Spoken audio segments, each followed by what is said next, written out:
O ENAMED, ele teve somente uma prova, que foi a prova de 2026, perdão, só teve somente uma prova que foi a prova em 2025, certo? Essa prova do ENAMED, da questão 1 a 50, foi igual à prova do Revalida, 2025.2. Então, essa prova eu já corrigi, certo? Então, por isso nós vamos fazer essas outras 50. Por quê?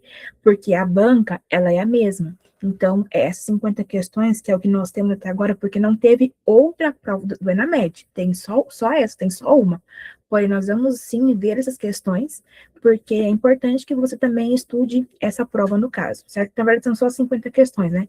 Porque as outras 50 são iguais do Revalida 2025.2, certo? Então, é bom sim ver essas questões.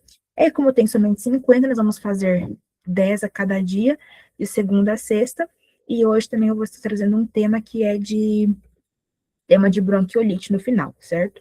E também questões de bronquiolite.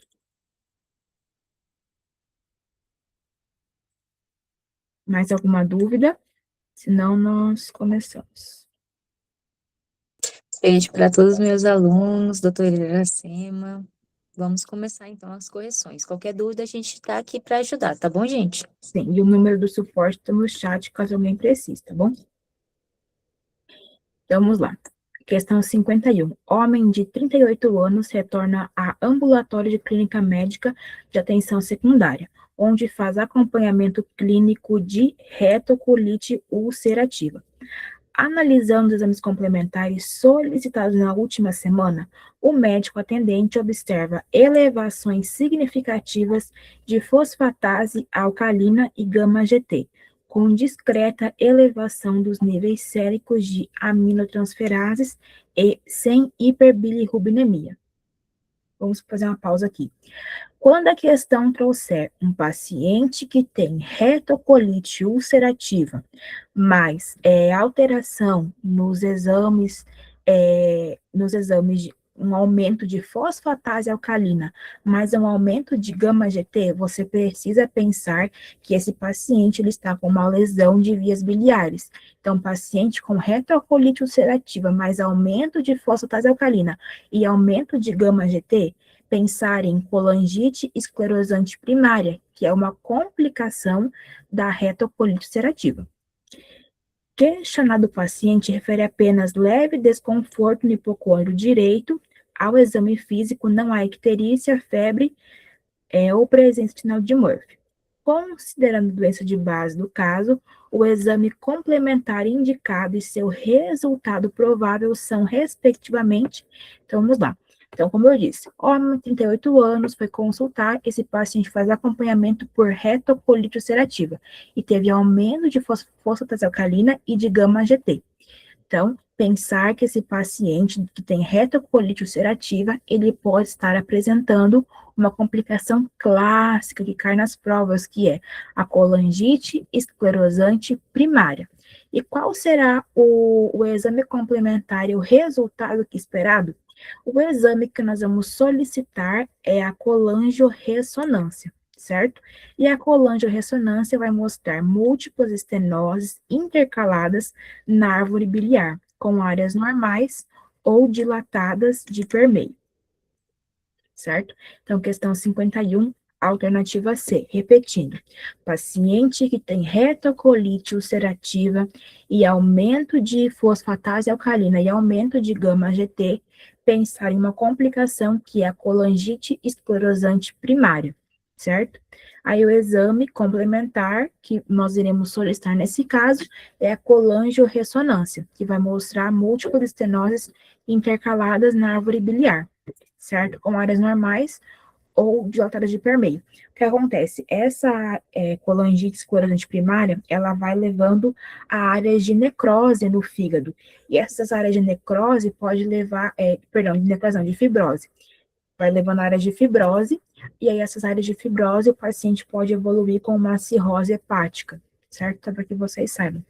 Mas essa complicação é clássica. E uma coisa que também já foi cobrada em prova, que pode aparecer, é qual é a característica da lesão de um paciente que tem colangite esclerosante primária.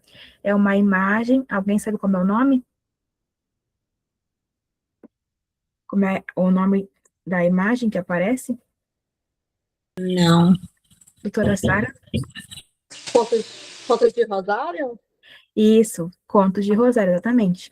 Essa é a imagem característica que aparece no paciente que tem colangite esclerosante primária, que esse também já caiu nas provas, tá? Então, questão 51, gabarito C. É muito importante, pessoal, perdão, hein? Pode falar. Saber que também pode tratar-se de um padrão, de um padrão de colangite, né? Isso aí é muito importante também, os aumentos das enzimas hepáticas. E justamente a colangiorressonância vai ajudar nesse exame para saber se não tem algum tipo de obstrução, né? Ou seja, tem a obstrução por conta das estenoses, mas poderia ter também por conta de cálculos também. Importante isso. Perfeito. Questão Doutora, 52. essa é 52 de que ano? É da Anamed 2025. Eu mandei lá no Na grupo. média, tá. Eu mandei Beleza. lá no grupo PDF. Questão 52. Mãe de menina de 11 meses em consulta de puericultura relata que não há queixas específicas no momento e refere que a criança está começando a trocar passos de maneira independente. Apresenta marcos do desenvolvimento anteriores a 11 meses dentro da normalidade e bom ganho pôndero estatural. Gestação de parto sem intercorrências. O reflexo primitivo usualmente presente nessa faixa etária é o. Então, vamos lá, uma menina de 11 meses. Qual é o reflexo primitivo que nós esperaríamos que estivesse presente nessa menina de 11 meses? É o reflexo plantar. Aqui, ó, eu trouxe as imagens para vocês. Como que é o reflexo plantar? É feita uma compressão no pé, e aí os dedos do pé da criança vão encostar ali no polegar, certo? Esse que é o reflexo plantar. Então, a alternativa correta é a letra A. Alternativa B, reflexo de Moro. Como é que é o reflexo de Moro?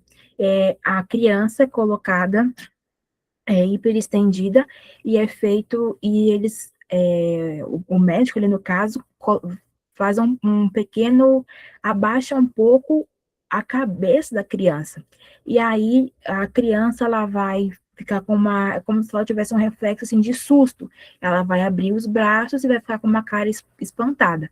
Então, esse é o reflexo de Moro, só que o reflexo de Moro, ele desaparece entre 4 e 6 meses.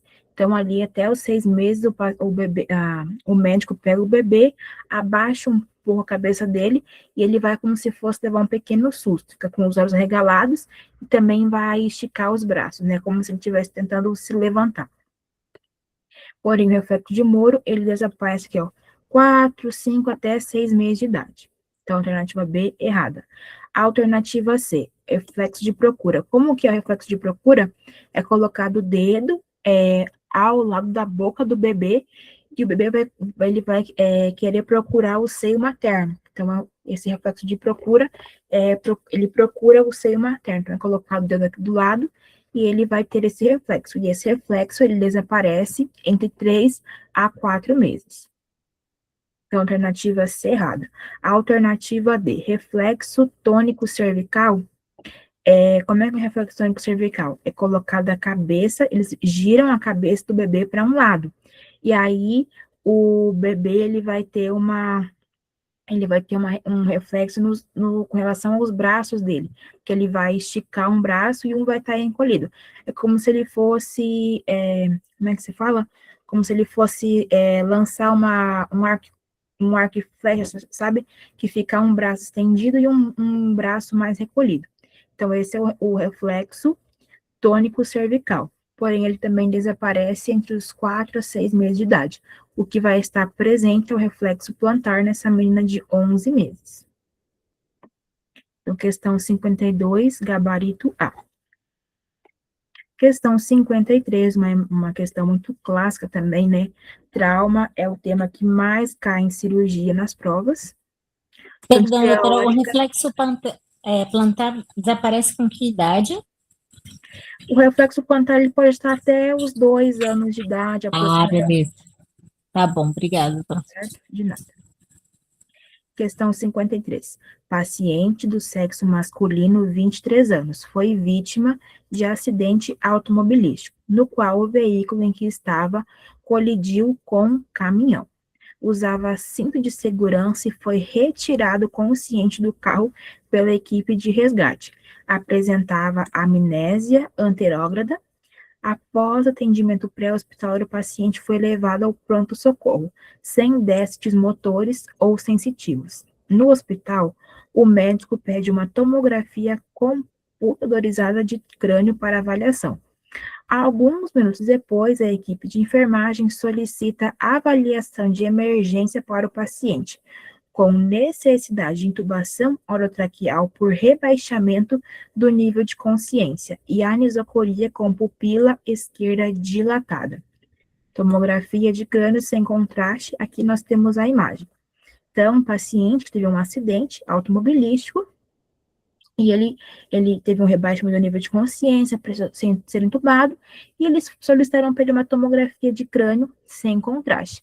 E aqui a tomografia veio, aí nós temos, né, eu até trouxe a imagem aqui, que na tomografia, a questão cobra classicamente essas duas imagens aqui, que é o hematoma subdural e o hematoma epidural. O hematoma subdural, ele aparece, tem uma imagem que lembra uma banana, né?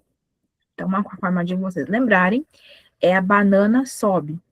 Então, interpretem como quiser. Então, a banana sobe por quê? Então, é banana, que é o hematoma subdural. E nós temos o hematoma epidural, que nós lembramos de um limão, certo? Que é uma imagem aí redondinha.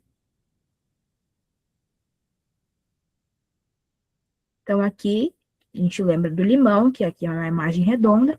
Então, qual é esse tipo de hematoma? É um hematoma epidural. Então, a alternativa correta é a letra C, hematoma epidural, sendo necessário realizar cirurgia de emergência para controle de hipertensão intracraniana. Então, a gente sabe que quando o paciente tem ali um hematoma, ele, mesmo que ele esteja com um bom nível de consciência, ele precisa ficar em monitorização contínua, porque ele é um paciente que pode a qualquer momento rebaixar e ele pode ter hipertensão intracraniana. E aí é necessário fazer uma drenagem, certo? Porque o cérebro começa a inchar.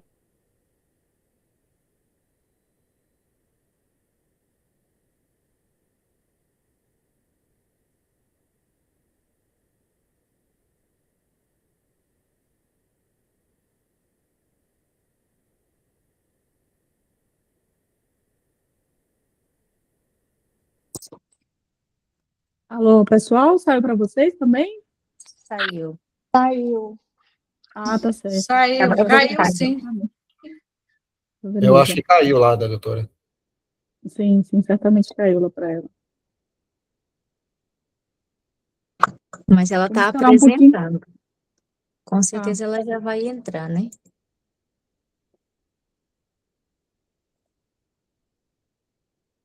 E aí, pessoal, a gente vai começar com uma correção dessa prova, mas semana que vem nós já começamos a 2026.1, hein?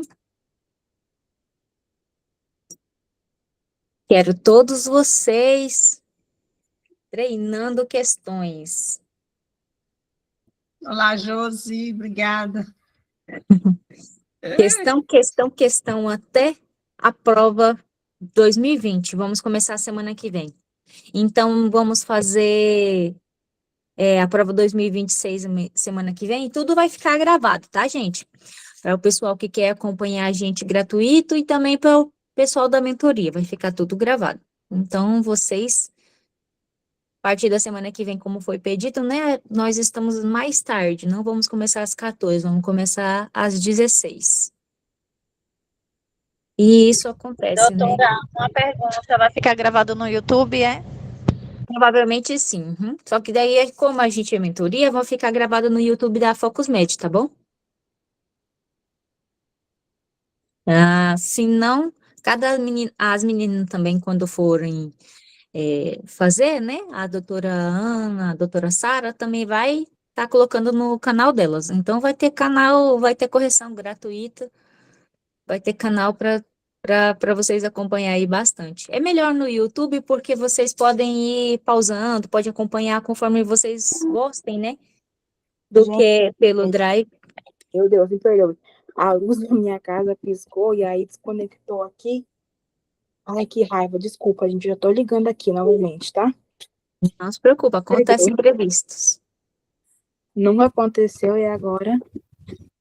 Mas é ao vivo, né? Eu Doutora ouvi, Josiane, você passou já na primeira fase, né? sim, E 2 vezes eu doutora. fiz. Glória a Deus, por isso. E a doutora Sara foi que passou agora. Sim, a doutora Sara passou, na verdade, na 25.2, eu fiz a 25.1 quando eu era discursiva, encontrei a Sara nos grupos, falei, vem estudar comigo, eu te mostro que a gente faz um método eficiente, e ela fez o método e Foi. ela passou. Foi Todos também. nós já estamos na segunda fase, a doutora Ana, a Show, doutora parabéns Sara, para vocês. todos fizemos a segunda fase, ninguém mais, Logo somos nós. vocês, Sim, com se certeza. Deus quiser. Deixa eu perguntar, essa semana vai ter mentoria ou não? Vai começar a partir de segunda que vem. Isso, vamos começar a partir da próxima semana, que dá tempo das pessoas ir se adaptando e também começarem quem quiser ter a plataforma MedStudier já vai adquirindo a plataforma MedStudier, já pode fazendo as reuniões, as questões, né? Então, e até mais porque a doutora Ana tem que corrigir com vocês, ela prometeu de corrigir a questão do Enamed, né? Então, ela quer cumprir o que prometeu para vocês, ela quer terminar as questões do Enamed e dar os temas para vocês, para a semana que vem a gente começar a dar 10 temas pela semana, uma prova por semana, simulados e correção de simulado, só que as correções de simulado vai ser à noite, porque senão atrapalha as correções das doutoras com as provas, né? Combinado. Doutora Josi, que você falou que vai ser à noite?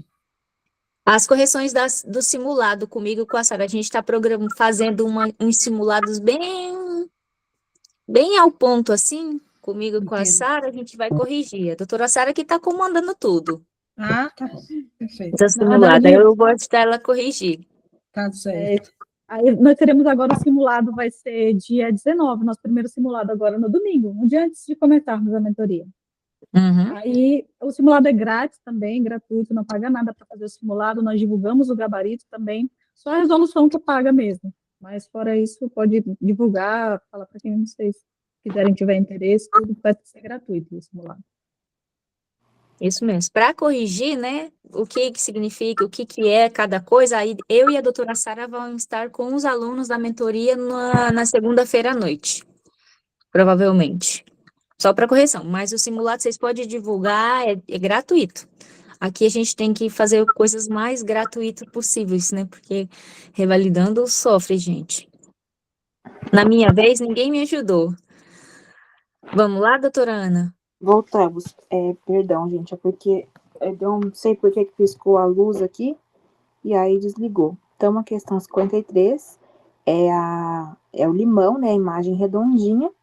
Então, lembrar sempre do hematoma epidural, do hematoma subdural, que vai ter a imagem que se assemelha a uma banana, certo?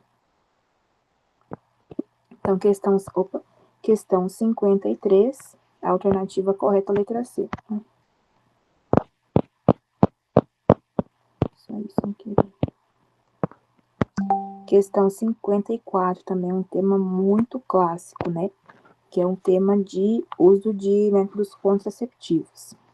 Adolescente de 15 anos comparece na consulta ginecológica com finalidade de iniciar contracepção. Na história patológica pregressa, refere episódios de enxaqueca com aura.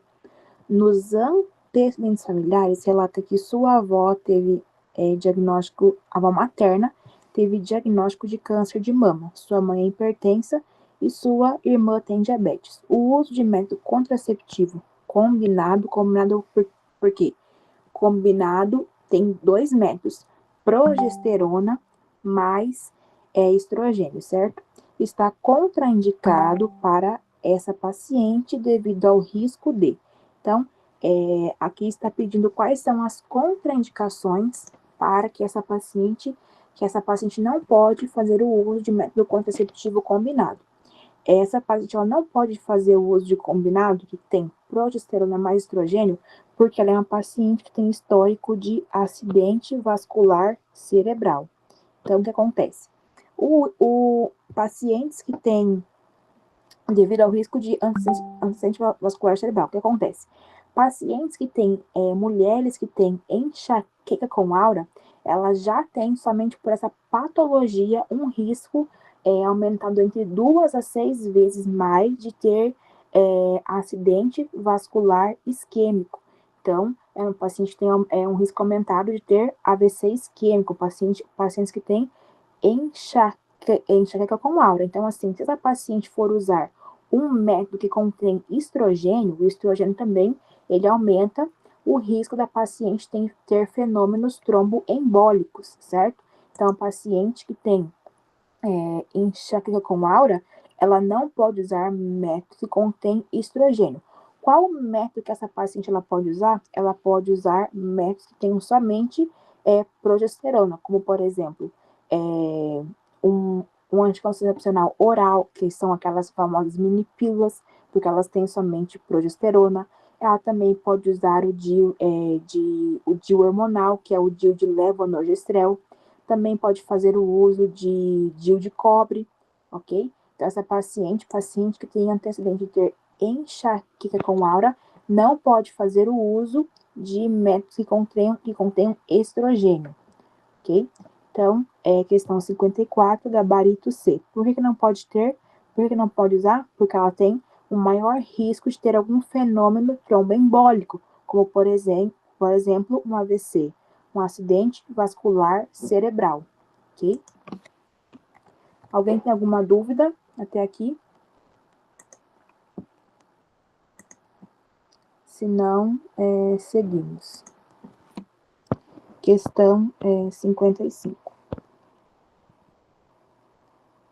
Ao visitar um idoso acamado de 80 anos, restrito ao lar e dependente em relação às atividades diárias de sua vida diária, a médica de família e comunidade verificou que ele não havia recebido as vacinas indicadas pelo Ministério da Saúde para os idosos.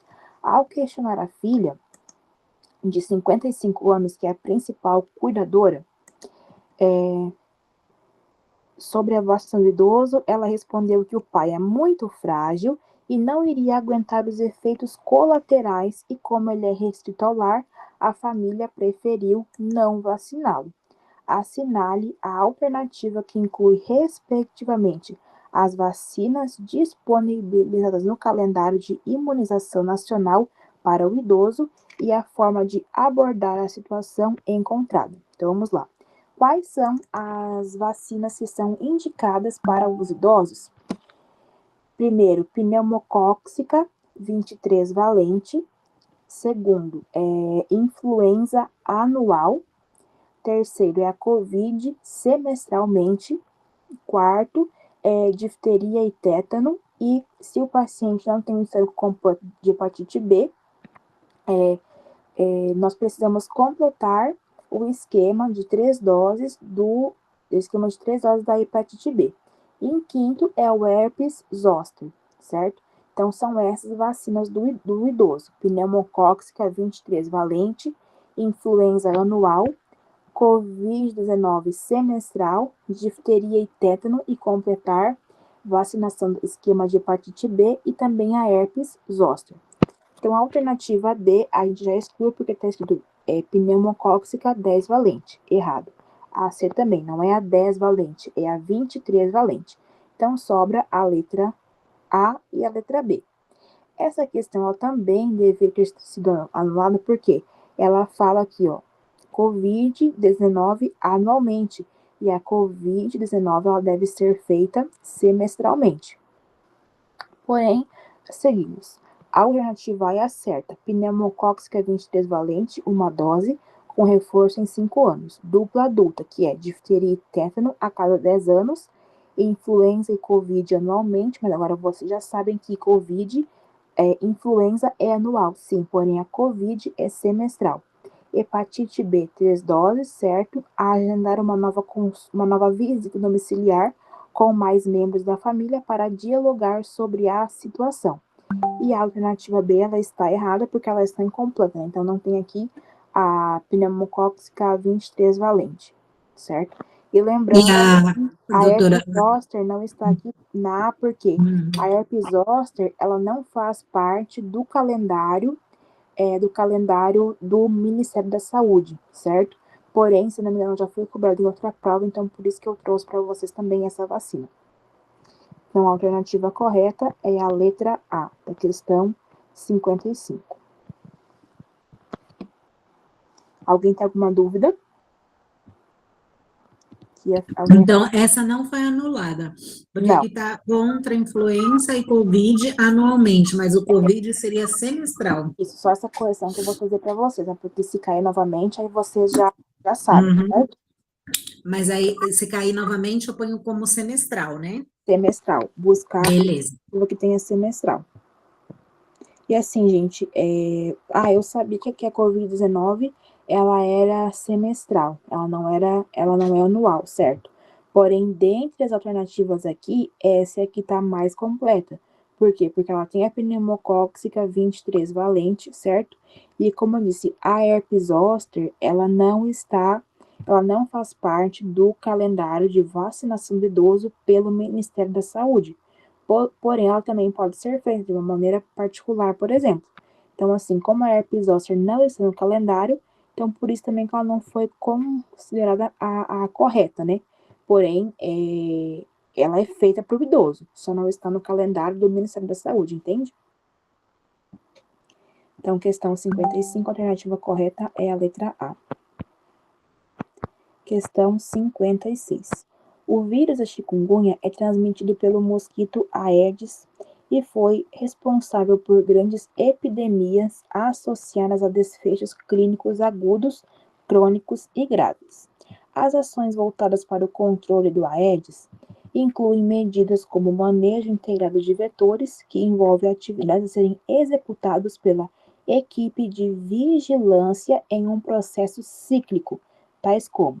Então, aqui a questão pede, tá falando sobre o mosquito Aedes, né, o vírus da chikungunya, que é transmitido por esse mosquito, e quais são as medidas, quais medidas que incluem, né, o manejo integrado dos vetores. Então, quais são as medidas a serem executadas pela vigilância de território nesse processo cíclico? Então, vamos ver quais são. Alternativa A, levantamento do índice larvário, notificação de vetores infectados. Errado, porque a notificação ela é feita quando um humano se infecta. Então, melhor, quando um humano desenvolve a doença. A notificação não é feita dos vetores infectados, certo? Então, por isso que a alternativa A está errada. A equipe de vigilância não vai fazer notificação de vetor infectado. A notificação é dos humanos que desenvolvem a doença, que são diagnosticados. Então, A errada. A alternativa B, treinamento da equipe de controle de vetores, uso intensivo de inseticidas, multirões de limpeza e tratamento de pontos estratégicos. A alternativa está errada porque o uso de inseticidas ele não é preconizado pelo Ministério da Saúde esse não é uma função da equipe de vigilância de território, certo? O que a equipe de vigilância de território vai fazer? Ela vai fazer a análise da situação, então ela vai fazer a análise da situação dos vetores. Também vai planejar ações para diminuir, por exemplo, vai entrar em contato, por exemplo, sabe os agentes comunitários de saúde que eles fazem as visitas na casa para verificar, por exemplo, como é que está o pátio daquela residência, se tem, por exemplo, lotes abandonados, para verificar ali se tem água parada ou alguma planta que está fazendo acúmulo de água. Então, fazer planificação de ações. Também a responsabilidade da vigilância de território é implementar medidas de controle para dengue, então, identificar ali quais são as medidas que estão aumentando a transmissão e implementar medidas para controlar isso, então orientar, por exemplo, as pessoas para ter o melhor cuidado do seu pátio, por exemplo. Monitorar e avaliar resultados também é essa função deles. Porém, eles não notificar vetores, errado. O uso de inseticidas também não faz parte. Então, alternativa B errada. Alternativa C. Vigilância virológica, notificação semanal de casos suspeitos de chikungunya em áreas sem transmissão e definição do local provável de infecção. O manejo, ele não será dos vetores, certo? O manejo que será feito, ele será o manejo da doença. Medidas de controle para evitar aquela doença, mas não serão medidas de controle medidas de controle com relação aos vetores. Como eu disse, vai ser análise da situação, planejar ações, implementar medida de controle e monitorizar e avaliar os resultados dessas medidas de controle. Então, vão ser medidas focadas medidas focadas na doença, não nos vetores, certo? A alternativa D é certa. Análise situacional com base em informações epidemiológicas, certo? E entomológicas, certo? Desenho das operações de planificação, implementação e monitoramento e avaliação. Essa é a alternativa correta. Então, avaliar as informações, fazer medidas de controle, medidas de suporte e avaliar os resultados dessas medidas de controle, certo? Então, questão 56, alternativa correta, letra D. Aninha, você está fazendo pelo celular, né? Sim. Tem como você colocar na horizontal? Que eu acho que se colocar na horizontal a tela fica maior, que o pessoal está pedindo para... Tá. Isso. Eu não consegui pegar o... Como é que se fala?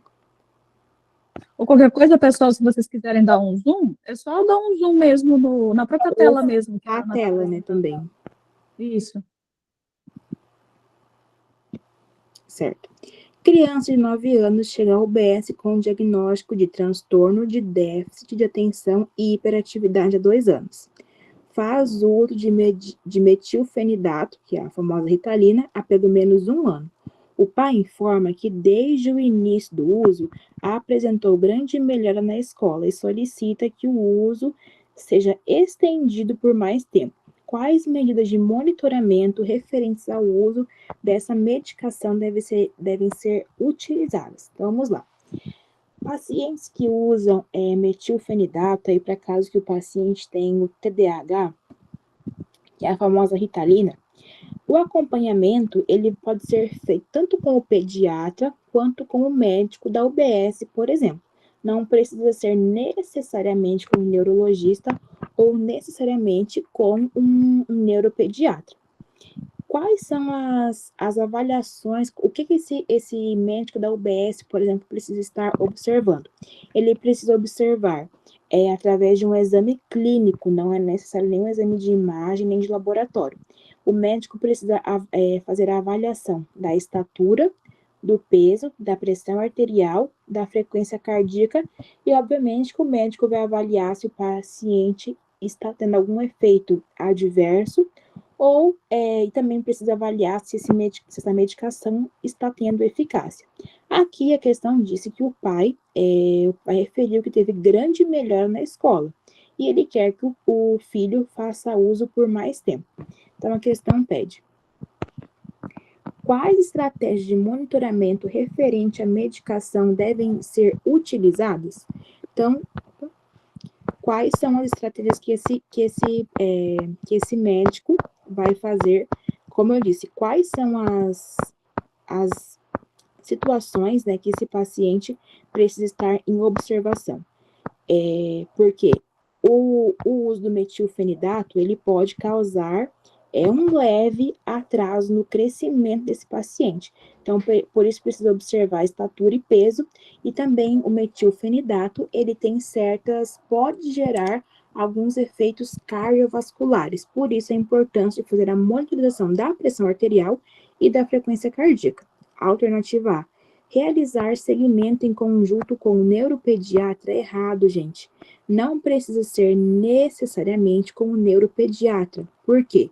Pode ser feito com um pediatra ou também pode ser feito, por exemplo, com um médico da UBS. A gente sabe que a UBS, ela atende diversos casos, inclusive existem pacientes que têm TDAH, que eles fazem o acompanhamento na UBS, ok? Então, a alternativa correta, a alternativa A está incorreta. E outra coisa, por que está errado? Possível dislipidemia associado ao uso crônico do medicamento errado. Metilfenidato não causa alterações no perfil de colesterol do paciente. Não vai causar dislipidemia. Pode causar alterações cardiovasculares e também pode causar alterações no crescimento desse paciente. Então, alternativa errada. Alternativa B. Acompanhar com testes psicodinâmicos parâmetros de atenção e desempenho escolar a fim de avaliar a efetividade da estimulação farmacológica. Errado, gente. O acompanhamento da resposta ao tratamento será feito através de um acompanhamento clínico, vendo estatura, peso, frequência cardíaca, pressão arterial. Não é necessário fazer testes psicodinâmicos, ok? Então, por isso que essa alternativa está errada. Acompanhamento, a avaliação, ela é clínica, não com testes. Então, B errada. Letra C, coletar hemograma e hormônios tireoidianos. Errado, esse paciente não precisa de nenhum exame de laboratório. Metilfenidato não causa alteração no hemograma, nem alterações em hormônios tireoidianos. E aí sobrou a letra D. Agendar consultas periódicas para verificação da estatura, peso e pressão arterial, certo? Com uma nova avaliação para retirada após 1 ano. Exatamente, o paciente que faz o uso de metilfenidato, ele precisa fazer um acompanhamento anual, certo? A cada ano ele vai consultar ali com o pediatra, médico da UBS, ou até mesmo com um neurologista, mas pode ser qualquer um desses médicos. A consulta precisa ser anual e avaliar peso, estatura, pressão arterial e também a frequência cardíaca, porque lembre-se que quais são os efeitos colaterais que o metilfenidato pode dar? Um leve atraso no crescimento e também efeitos cardiovasculares. Então, questão 57, gabarito D.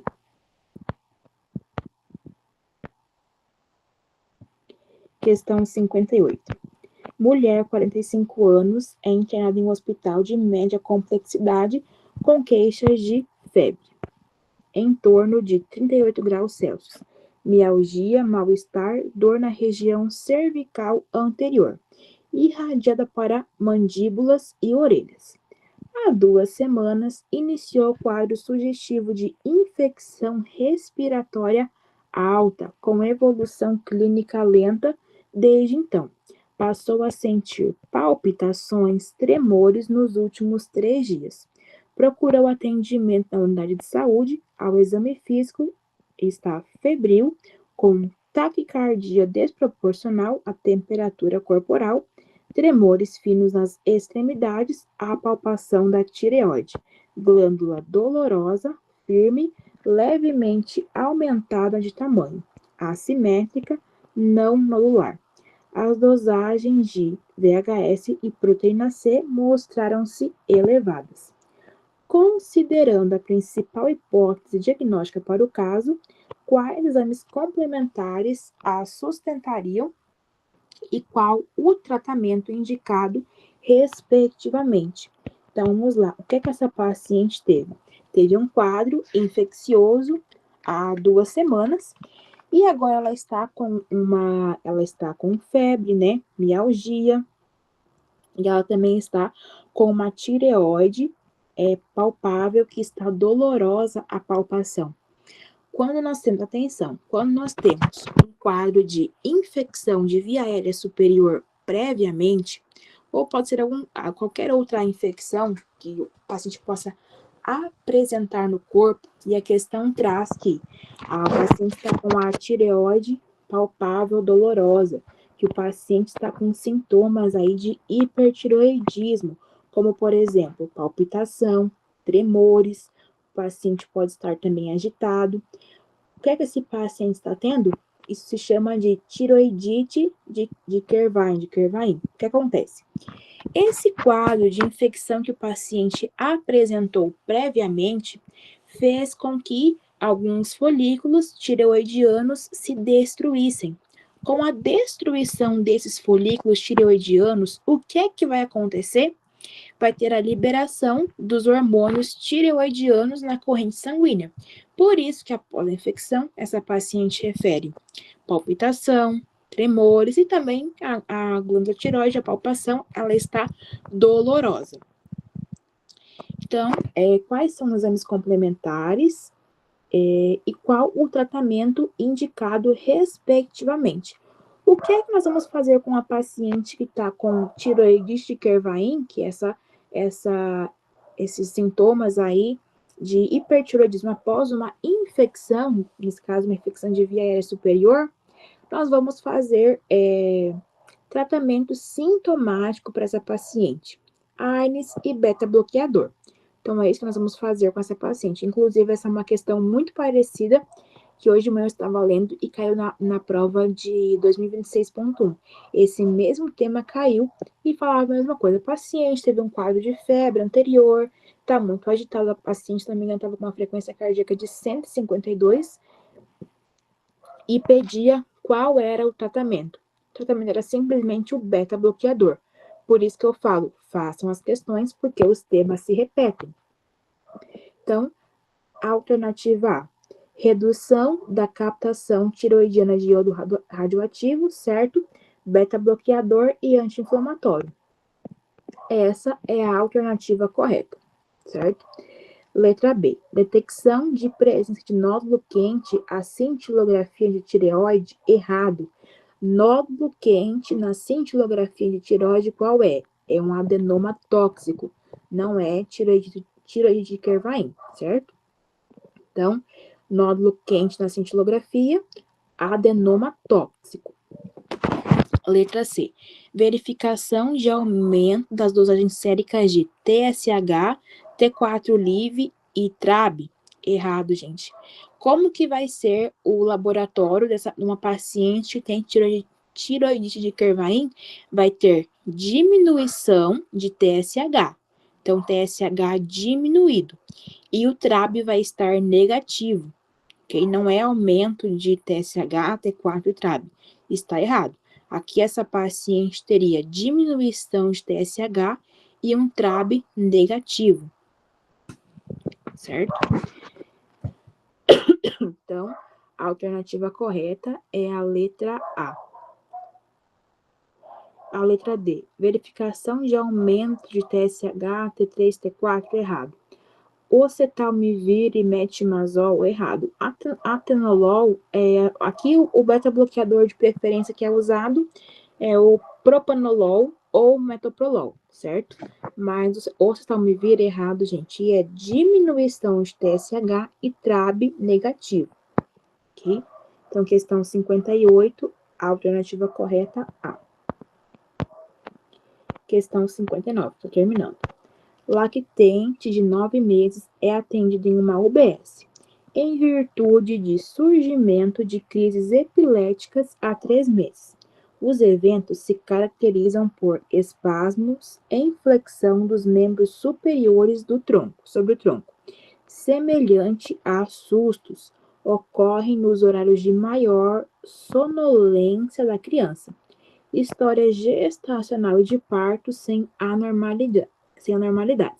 Ao exame físico, o lactente interage com o observador, porém não consegue ficar sentado. A ausculta cardíaca e respiratória sem anormalidades apresenta várias manchas hipomelanóticas nos membros inferiores e no tronco. Ressonância magnética de crânio revelou 2 áreas compatíveis com astrocitomas de células gigantes subependimárias. Então, vamos lá. Anotem. Quando a questão trouxer que um paciente tem crises epiléticas que se assemelham a sustos, mais manchas hipomelanóticas, mais uma ressonância magnética, né, que revela astrocitomas de células gigantes, isso significa que esse paciente está tendo uma esclerose tuberosa, que é o que está escrito na alternativa B. Uma questão, assim, um pouco incomum, que eu acho que foi a primeira vez, não lembro de ter aparecido outras vezes, assim, né, a menos que apareça nas provas do Enare, mas na prova do Reavalido nunca apareceu. Porém, como estava na prova do Enamed, possa ser que apareça nessa próxima prova, no 2026.2. Então, vamos para as alternativas. Neurofibromatose, por que não pode ser? Porque neurofibromatose, a questão vai trazer que o paciente vai ter manchas cor de café com leite, certo? Então, neurofibromatose, errado. Síndrome de Sturge-Weber, por que não pode ser? Nessa síndrome, o paciente vai ter manchas cor de vinho na face. Então, observar a cor das manchas que a questão traz é muito importante para diferenciar, para poder saber qual alternativa está certa e qual está errada. E a alternativa D, síndrome de von Hippel-Lindau. Por que não pode ser? Porque essa doença de von Hippel-Lindau, ela não causa espasmos, o paciente não vai ter essas crises epilépticas, certo? Então, assim, são alguns detalhes que acabam que diferencia.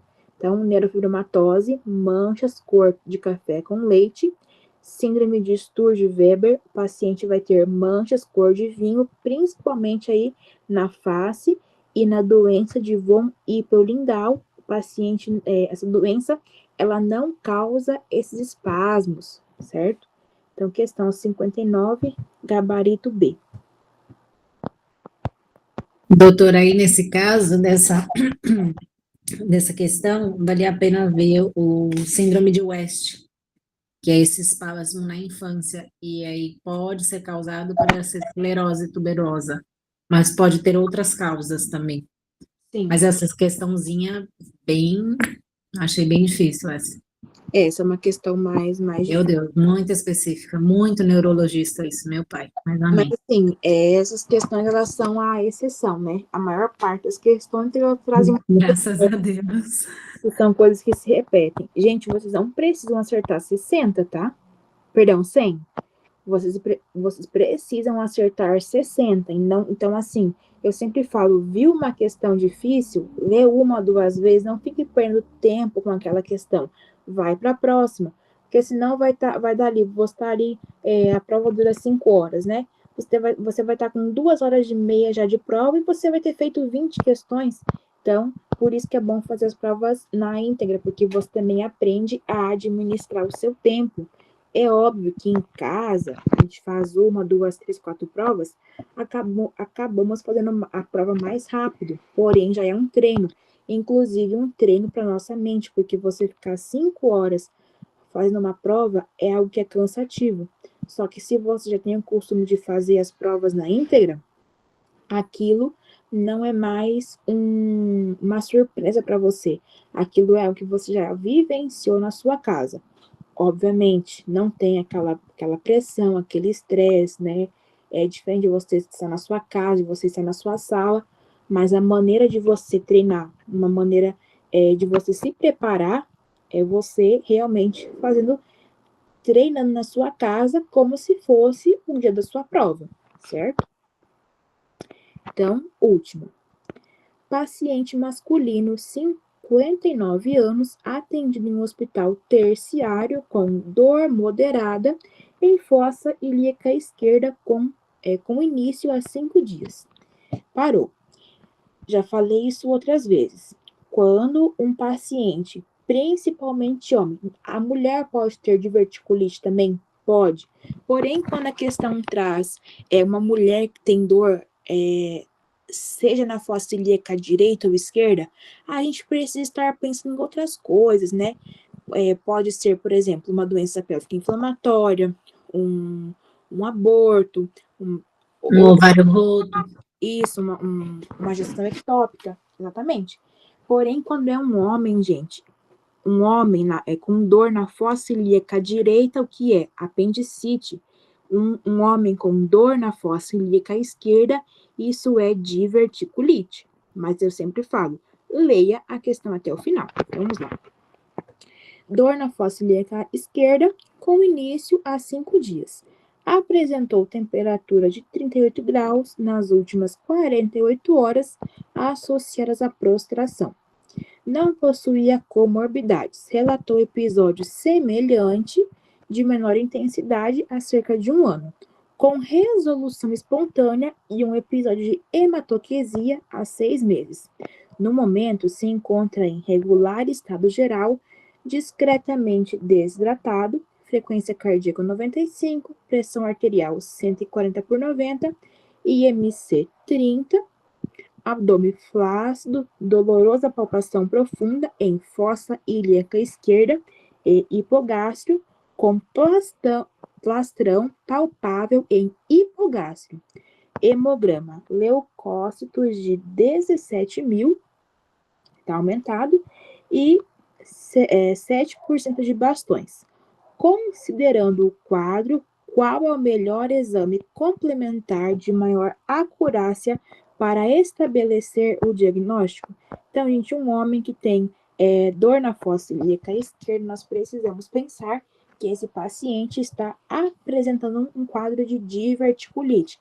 E, inclusive, a questão aqui trouxe, né, questão boa que trouxe um plastrão palpável em hipogástrio. Então, esse paciente, ele está com uma diverticulite. Qual é o exame complementar de maior acurácia para estabelecer o diagnóstico? É o que está na alternativa C. Tomografia de abdômen com contraste. Esse é o exame de maior acurácia. E lembrando que um paciente, né, que está com uma diverticulite aguda, nós jamais podemos fazer colonoscopia para ele, certo? Então, questão 60, alternativa certa, C.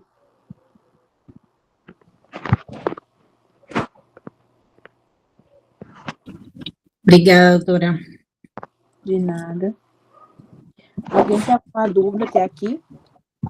Não, tranquilo.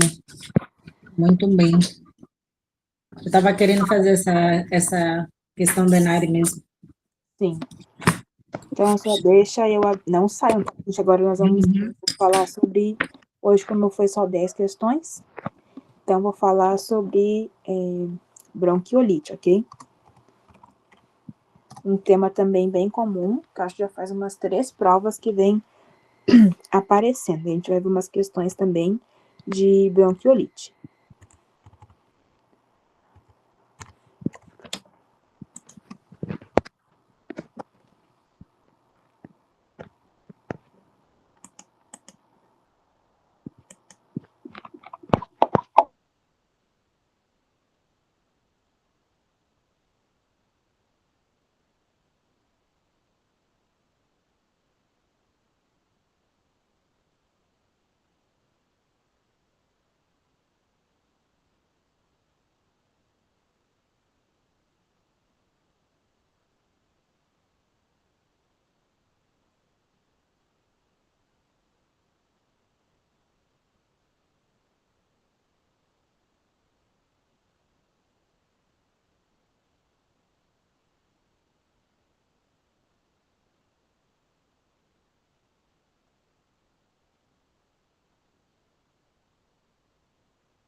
Meu Deus, eu tava falando um monte aqui.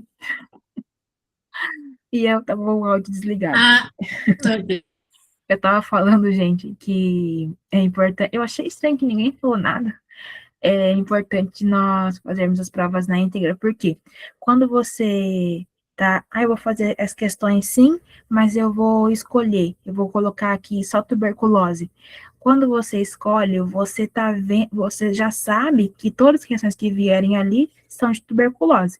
Então, claro, vai ter temas, vai ter questão que pede qual o exame, vai ter questão que pede qual o tratamento. Só que quando for uma questão que pede, por exemplo, diagnóstico, você já sabe que aquilo ali é tuberculose. Só que na prova, no dia 13 de setembro, não será dessa maneira. Lá, você não vão ser 100 questões que você não sabe exatamente quais temas que foram colocados naquela prova. Então, você fazendo as provas na íntegra, você já está treinando também o fator surpresa, entende? Então, por isso também, Ah, sim. Eu imprimi, até porque eu tenho muita dificuldade de concentração, sei lá, meu TDAH, autismo, dislexia, é tudo uma mistura, hiperativa, e me ajuda muito a me concentrar, tanto ficar sentada, parada, e a questão do ler no papel, porque a gente já não está mais acostumada, né? Mas eu gosto de sim, fazer o misto também, para não induzir meu cérebro sempre à resposta façam, correta. sempre que vocês puderem, façam no papel, tá? Esse é o maior investimento que vocês têm para fazer. E como é que se fala? Marcar texto, tá? Só caneta preta. Porque no dia da prova não vai ter marca-texto. É só uma caneta preta e você. E a sua prova. Ah, lá na prova é caneta preta? Caneta preta. Ah, eu achava que era azul, porque, Não, nossa, primeira vez que eu vejo prova, caneta preta, geralmente é azul. Tá bom, obrigada até é por preta. avisar. De nada. Então, vamos lá. Vamos falar um pouco, então, de bronquiolite viral aguda. A bronquiolite viral aguda é uma doença respiratória que vai acontecer sempre em crianças menores de 2 anos. É importante que vocês gravem a idade, porque a questão sempre pode trazer aí 3, 6, 11, 12, 18 meses. Então, vai ocorrer em crianças menores de 2 anos de idade. O que é a bronquiolite viral aguda? Uma inflamação dos bronquíolos, que são as pequenas vias aéreas dos pulmões. Então, a bronquiolite viral aguda, a questão vai trazer o seguinte: é o primeiro, pode trazer aqui, a mãe refere que é o primeiro episódio de sibilância da vida da criança. Ou, por exemplo, o médico faz a auscultação do pulmão, constata que a criança está com uma sibilância, e aí a mãe diz que a criança nunca teve um quadro semelhante a esse. Isso é bronquiolite viral aguda. Então, essa doença respiratória em crianças menores de 2 anos, que é o primeiro episódio de sibilância da vida da criança. O agente etiológico mais comum é o VSR, que é o vírus sincicial respiratório, responsável por até 80% dos casos. Na última prova caiu essa perguntando isso. Ele deu ali, acho que eu coloquei essa questão aqui para a gente ver. Ele deu o panorama da questão, deu ali o caso clínico e pediu qual era o agente etiológico responsável. Vírus sincicial respiratório, que é o VSR, que é o principal que causa bronquiolite viral aguda. Quais são os sintomas? Coriza, então a criança vai estar com o nariz escorrendo, tosse, espirros, febre, obstrução nasal, chiado no peito. Então, a mãe também pode dizer que é o primeiro episódio de chiado no peito da criança. Então, tudo isso é bronquiolite viral aguda, certo? A primeira sibilância em uma criança menor de 2 anos. O diagnóstico ele é clínico, não é necessário solicitar algum exame de imagem, não é necessário solicitar algum exame de laboratório. Tudo isso são exames complementares, porém o diagnóstico ele vai se dar através da clínica, através do exame físico e dos sinais e sintomas que a mãe refere. O tratamento não tem um tratamento, assim, não tem um tratamento específico para bronquiolite viral aguda. Como que é feito o tratamento? É um tratamento sintomático. Lavagem nasal, um antitérmico, né, um antipirético para febre, hidratação, e em casos graves, a criança vai precisar ficar hospitalizada, como por exemplo, isso também já teve numa questão, que se o paciente tem uma saturação menor a 94, ele precisa ficar internado, por exemplo, para receber oxigênio, ok? Então, aqui eu coloquei nas situações graves que o paciente pode apresentar. Então, dificuldade para se alimentar, cianose, né, que é a pele, lábios ou ponta dos dedos arroxeados ou azulados, apneia, que são as pós-respiratórias, esses vômitos repetitivos, uma alteração do estado mental, irritabilidade, sonolência, tudo isso são sinais de gravidade que o paciente pode apresentar. Também já foi perguntado como que é feita a prevenção. Então, a prevenção é feito lavagem das mãos frequentemente. Então, antes de alguém entrar em contato com o bebê, precisa ter as suas mãos bem higienizadas. O bebê não pode receber visita de paciente, não. Visita de familiar, de amigos que estão com sintomas gripais ou resfriados. Preciso limpar e desinfetar objetos de superfície de uso comum, evitar locais aglomerados e que estão fechados, né? Inclusive a casa precisa ser um ambiente bem arejado, bem ventilado, deixar a casa bem aberta como for possível. Obviamente, né, todo mundo deveria evitar a exposição à fumaça de cigarro, o aleitamento materno até os 2 anos ou mais. A gente sabe que o aleitamento materno é o melhor alimento que o bebê pode receber, né? Ele é exclusivo até os 6 meses, então o aleitamento materno é exclusivo até os 6 meses, e depois a criança já vai ter a introdução alimentar, porém ela segue tendo o aleitamento materno. E também, obviamente, que manter a vacinação dessa criança em dia também é uma grande medida de prevenção. Então, também, agora nós temos a vacina para gestantes. É uma vacina de dose única, a partir de 28 semanas, para as mulheres que estão grávidas, certo? É algo até um tanto quanto recente, que é a vacinação para gestantes com 28 semanas de gestação. Lembrar-se desse dado, que também pode ser perguntado: quando é feito a vacinação das gestantes? Em qual idade gestacional? 28 semanas. E também, para vacina para os bebês, para as crianças, não existem. O que existe são os chamados de anticorpos monoclonais, que vão conferir uma imunidade, se não me engano, uma imunidade passiva para o bebê. Então, primeiro foi criado o Pavlizumab, e hoje em dia nós já temos o Nirsevimab. Então, o Pavlizumab já foi perguntado na prova, e também algo que pode vir, que é o Nirsevimab, mas lembrar-se sempre dos dois nomes. Então, o Palivizumab, ele é aplicado em forma de injeção uma vez por mês, durante a época do ano em que o vírus mais circula, certo? Então, ele vai ajudar a diminuir o risco do bebê de precisar de internação. Então, atualmente, ele está sendo substituído pelo Nirsevimab. Por quê? O Nirsevimab, ele é uma aplicação única, não é algo que o bebê precisa estar fazendo uma aplicação uma vez por mês. Então, por isso que hoje em dia o Nirsevimab, ele vem sendo preferido, certo? Vem sendo mais usado. Mas lembre-se dos dois nomes, porque pode vir qualquer um dos dois nomes, tá? Pavlizumab ou Nirsevimab. Fala, Sara. Só um adendo aqui, isso aqui cai na prova. Isso aqui cai. Eu já vi caindo em 2 questões, porque eles são vacinas muito importantes. Esses antirretrovirais, biológicos, são vacinas que é importante saber o nome agora, porque está caindo bastante. Caiu em 2025 uma questão. E a resposta certa era o Pavlizumab, na época ainda. Certo. Então, alguém tem alguma dúvida até aqui?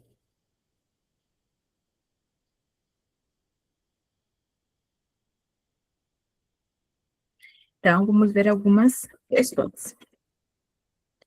Uma questão de 2024. Um bebê com 24 dias de vida é levado ao pronto atendimento devido a dificuldades respiratórias.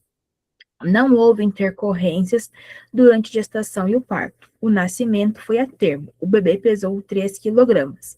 A mãe relata uma história de obstrução nasal, coriza clara e recusa as mamadas há 2 dias. Acrescenta que nas últimas horas, a respiração do bebê ficou mais rápida e surgiu um chiado no peito.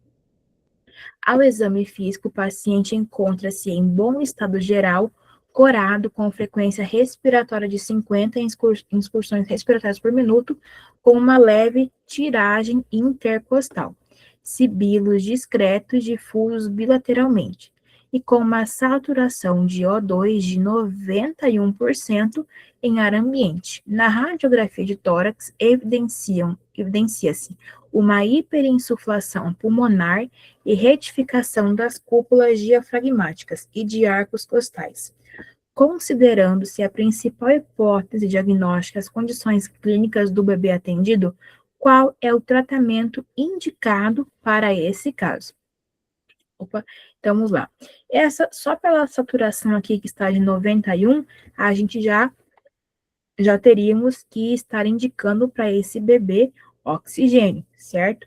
Então, as questões que não têm oxigênio, a gente já deve excluir. Então, a letra A está excluída, e a letra A é excluída, e a letra C também a gente exclui, porque elas não contêm o oxigênio que esse paciente precisa.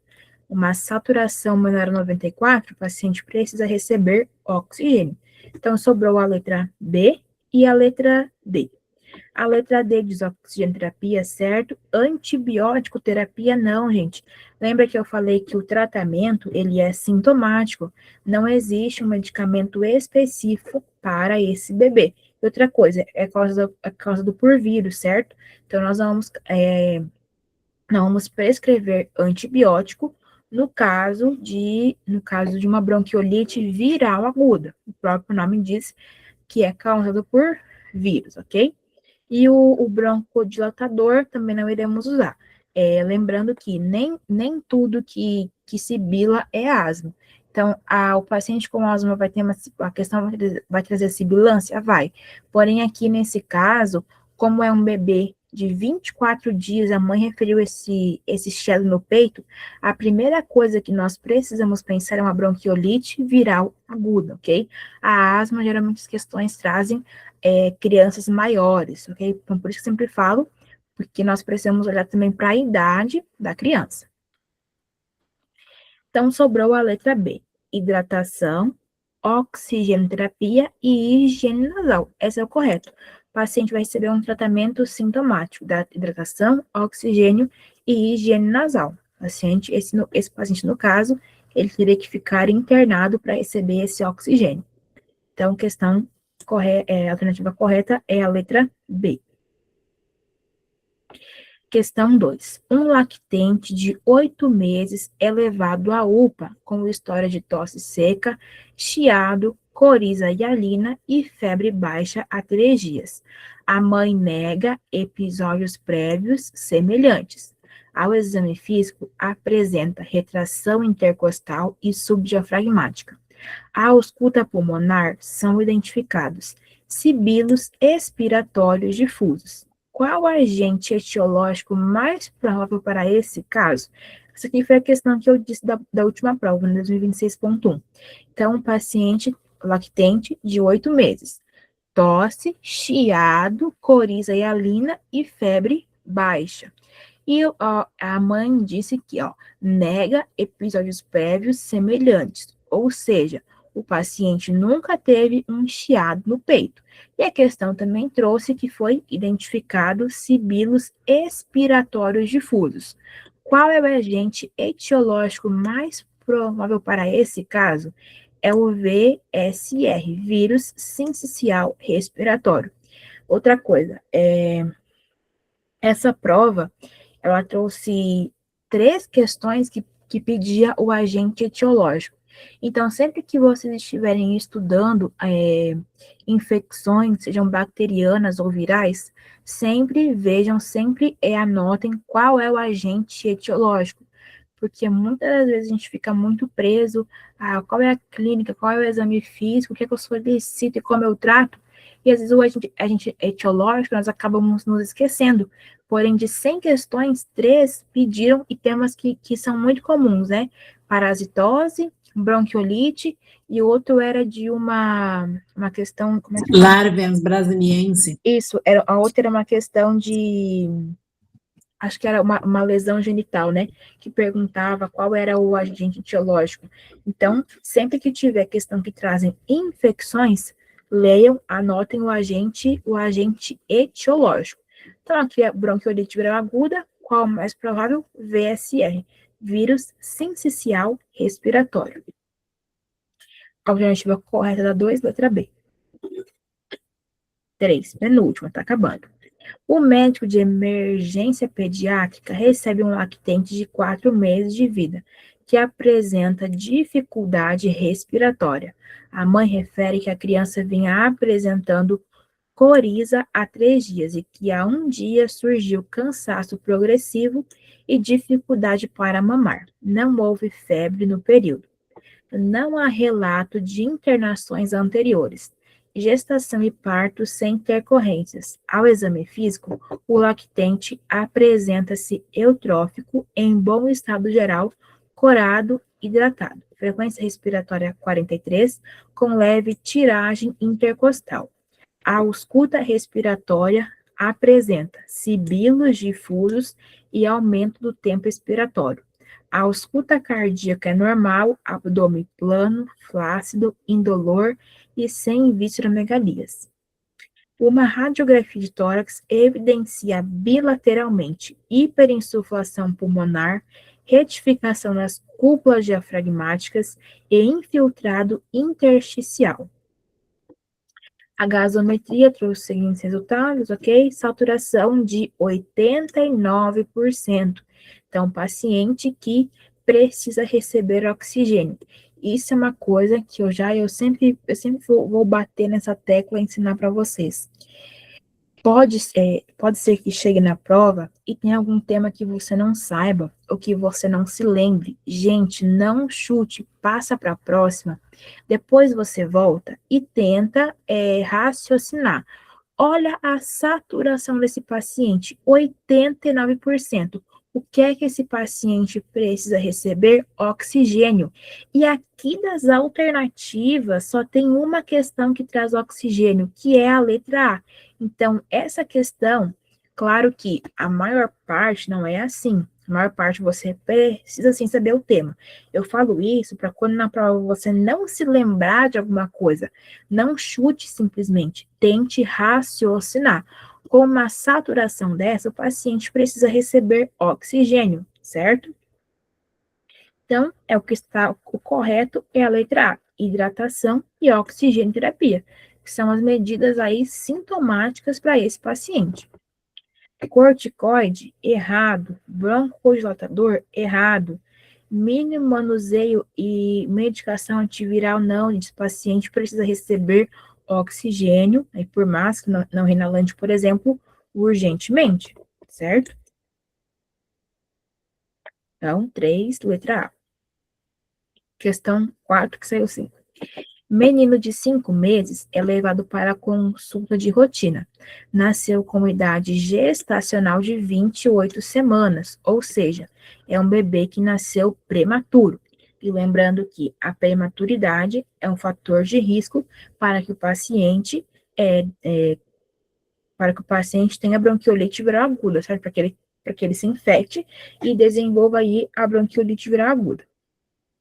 Com boa evolução na internação, e recebeu alta para acompanhamento ambulatorial.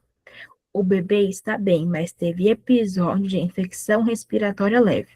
A família está preocupada com eventuais complicações que o bebê... oh, meu Deus, peraí. Que o bebê possa ter, uma vez que o inverno está chegando e os pais querem proteger a criança. Nessa situação, a conduta médica mais adequada é indicar A. Então, vamos lá. Quando nós temos um paciente que é prematuro, ele é um grupo prioritário para receber os anticorpos monoclonais. Então, pavlizumab ou o nirsevimab. É um dos dois que ele vai receber, tá? Então, não são os dois, somente um. Ou pavlizumab ou nirsevimab, ok? A administração da vacina anti-influenza de imediato errado e restrição das visitas, esse paciente ele não precisa não receber visitas. O que ele precisa é que as visitas não tenham sintomas respiratórios, que as visitas lavem a mão antes de pegar nele, certo? Então, a administração da vacina anti-influenza, não, a vacina anti-influenza não vai conferir uma imunidade contra o VSR, contra o vírus sincicial respiratório. Isso aqui nada a ver. Letra B, administração de palivizumab, certo? E orientar os cuidados essenciais de prevenção, essa é a alternativa correta. A alternativa correta, letra B. Letra C, manutenção do calendário vacinal atualizado, certo? As vacinas em dia é uma forma de se proteger contra a bronquiolite. Encaminhamento do bebê para infectologia infantil errado, gente. Isso é algo que pode ser resolvido na UBS. Esse paciente ele não tem indicação nenhuma de ser encaminhado para um especialista, ok? Então, alternativa C, errada.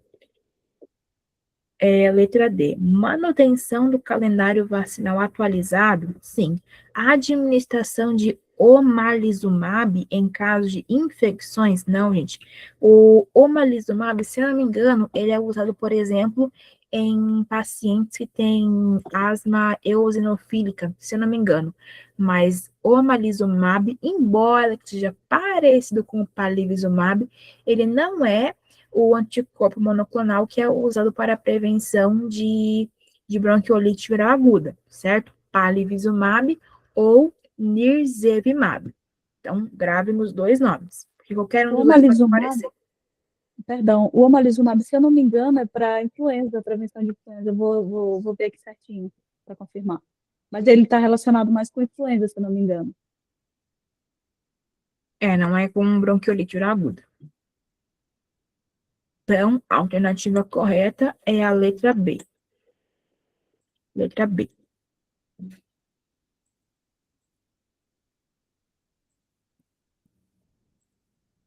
E assim terminamos mais um dia. Muito obrigada a todos que ficaram até o final. E qualquer dúvida, podem me perguntar. Adalgisa, É isso mesmo, Aninha. Oi? Adalgisa, Giovana, João, Vanusa, Rafa, são pessoas que sempre estão, né? Então, Maria Gonzalez também. Muito Só obrigada a para todos deixar que estiveram. um asterisco, no caso, o omalizumab, realmente é isso que você falou, Aninha, é para pessoas que têm alergia relacionada a excesso de IgE. E o oseltamivir é que é para influenza, principalmente contra a influenza do tipo A e B. E são nomes muito parecidos, né? E já caíram os dois também em prova. Ou seja, esses Exato. nomes desses biológicos, eles cobram. Isso. Então, amanhã nós vamos fazer às 13h30, ok? E para quem quiser Então, não vai adquirir ficar para as 4 da tarde? Era 4 da tarde Brasil, 3 daqui, não é isso? Não, a partir da semana que vem, Ah, tá? beleza. Então, A da amanhã, mentoria da semana que vem. Mas amanhã amanhã, a gente mantém 1h30, tá? 1h30, beleza, tá bom. Semana que vem, porque semana que vem a gente vai gravar e vai ser mais fiel aos mentorados, né? Aos desejos